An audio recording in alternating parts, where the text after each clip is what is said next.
এটা কিন্তু চিন্তার বিষয় ছেলেরা। তোমরা বাপ শুধুই কেবল একটা মোবাইল, শুধুই কেবল তোমার সমবয়সী কয়েকজন বন্ধু আছে, তোমার বাবার কয়টা এই মুহূর্তে কিছু টাকা আছে, আরে বন্ধু সবার কাছে আছে দেখে তোমার বাপের কাছেও আছে। যেদিন অভাবে পড়বে, দুর্ভিক্ষে পড়বে, দারিদ্রতায় পড়বে, সেদিন কারো কাছেই থাকবে না। ফিলিস্তিনের যেই অঞ্চলে, গাজা এলাকাটার নাম, যেখানে 23 লক্ষ মুসলমানের বসবাস, এই 23 লাখ মুসলমান এই মুহূর্তে তাদের একটি ঘর, একটি ভিটা মাটি, কিচ্ছু আর মাটির উপরে নেই। এই 1.5 মাসের ইসরায়েলের ইহুদিদের আক্রমণে একটা ঘর আর মাটির উপরে নেই। 23 লাখ মুসলমান ঘর হারা। গত কয়েকদিনে তোমরা ভাই বসো না, ভাই তোমরা বসো, বসেই শোনো, আবার উঠে যাইও কিছুক্ষণ পরে, ঘন্টা খানিকের মধ্যে আমরাও উঠে যাব।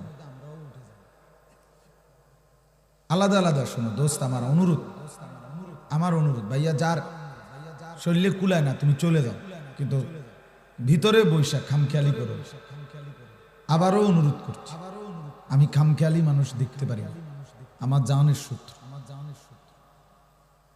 আমি পছন্দই করি না। অমনোযোগী গাফেল এমনদেরকে আমি বলতে রাজি না, এটা আমার একটা ব্যক্তিগত তবি। আমার মসজিদে আলহামদুলিল্লাহ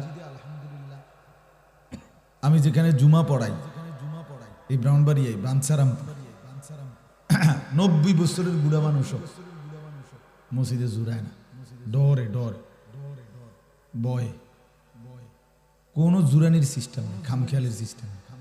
সবাই মনোযোগ দিয়ে তাকাইয়া শুনতে হয়। এই জন্য এটা খেয়াল করার বিষয়। মাওলানা সাহেব বলতেছিলেন, আমিও একটু শুনছি। আজকে হৃদয়ে বসা দরকার, মোবাইলে অনেক কিছু আছে, কলিজায় আছে কিনা এটা দেখার বিষয়।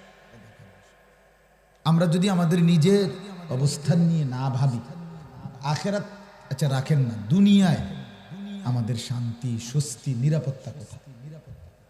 আখেরাত তো পরে ধরলাম, দুনিয়া এই মানুষগুলো কি এখন আখেরাতে না দুনিয়ায়? ফিলিস্তিনের জুলুম তো, তাইলে এই মানুষগুলোর নিরাপত্তা? 23 লক্ষ মুসলমান তাদের ঘর বাড়ি তো বানাইছিল, কই ঘর কোথায়? তাদের ফার্নিচার গুলো কোথায়? তাদের আসবাবপত্রগুলো কোথায় ভাইয়া? তাদের ব্যাংক কোথায়? ব্যালেন্স কোথায়? টাকা পয়সা কোথায়? হসপিটালের ভিতরে, হাসপাতালের রোগীর উপরে পৃথিবীতে কোনো সময় যুদ্ধরত কোনো দেশ, জাতি, যত বড় কাফের হোক, যত বড় কুত্তা হোক,